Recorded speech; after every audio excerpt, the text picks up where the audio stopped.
il devient naturel de considérer que tout le monde, toute une population est équipée de téléphones portables. Ce qui met une pression considérable sur les gens qui, pour une raison ou pour une autre, pourraient ne pas être équipés. Et tout le monde les regarde avec des yeux ronds quand ils vous disent dans une réunion « Ah ben non, moi j'ai pas de portable ». Ça existe encore quelquefois. Mais bon, c'est quelque chose qui est difficile à vivre, qui peut être volontaire parce qu'il y a un mouvement de reprise de contrôle sur cette connexion généralisée, parce que ça crée précisément cet effet de stress, ça crée cette impression de ne plus s'appartenir d'une certaine façon, donc on se déconnecte, quelquefois de façon temporaire, pour les vacances, pour une situation particulière, etc., ou de façon durable, quelquefois en disant « ça suffit, j'arrête », etc. Ce qui n'empêche pas qu'on peut avoir d'autres types de connexions, qui sont à plus long terme, qui sont moins sous pression, on peut continuer à utiliser le mail mais pas le téléphone, etc.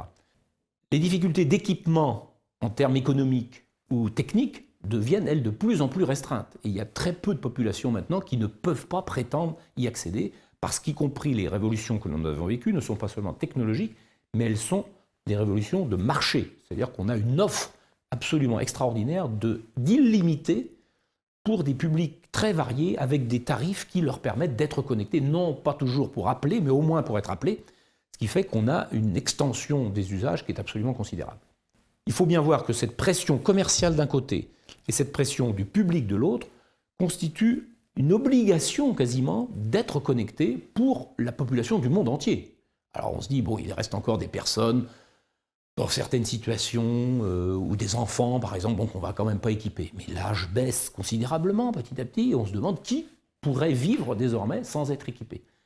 C'est un point qui mérite quand même discussion parce que ça a des conséquences. Ça peut avoir des conséquences sanitaires sur le type d'équipement, sur le type d'exposition aux ondes, on l'a vu, c'est des choses qui sont discutées.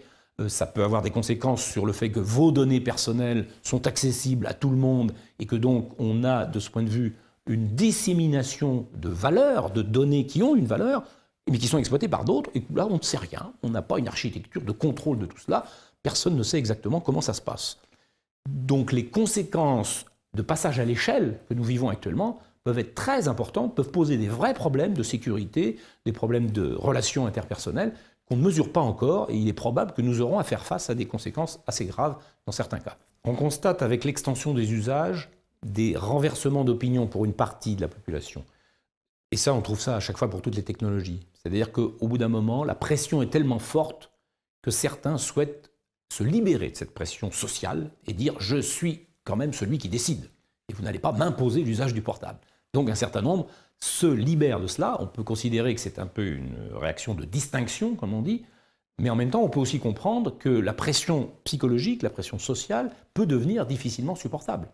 Donc on a ces effets à contre-courant qui sont assez courants dans les technologies, et je dis même, moi, que les moments où nous serons déconnectés deviendront bientôt un objet commercial. Ils seront eux-mêmes monétisés, où on vous garantira que dans cet espace, vous n'avez plus de connexion possible. Et vous direz, enfin, je suis prêt à payer pour ça, parce que vraiment, c'est tellement dominant, et je suis tellement enveloppé, je suis tellement étouffé quasiment par ce type de connectivité, que je souhaite pouvoir payer pour en être libéré. Ce qui existe déjà dans certaines îles des Caraïbes, d'ailleurs, je le signale, mais on finira par avoir ce besoin de passer d'un état à l'autre, parce que précisément, quand ça devient tellement dominant, c'est comme la voiture qui est devenue archi-dominante, au bout d'un moment, on a besoin de s'en libérer un minimum. Donc c'est ces effets de monopole, que Ivan Illich avait déjà décrit, de monopole qui deviennent abusifs et qui encouragent des gens à se déconnecter petit à petit.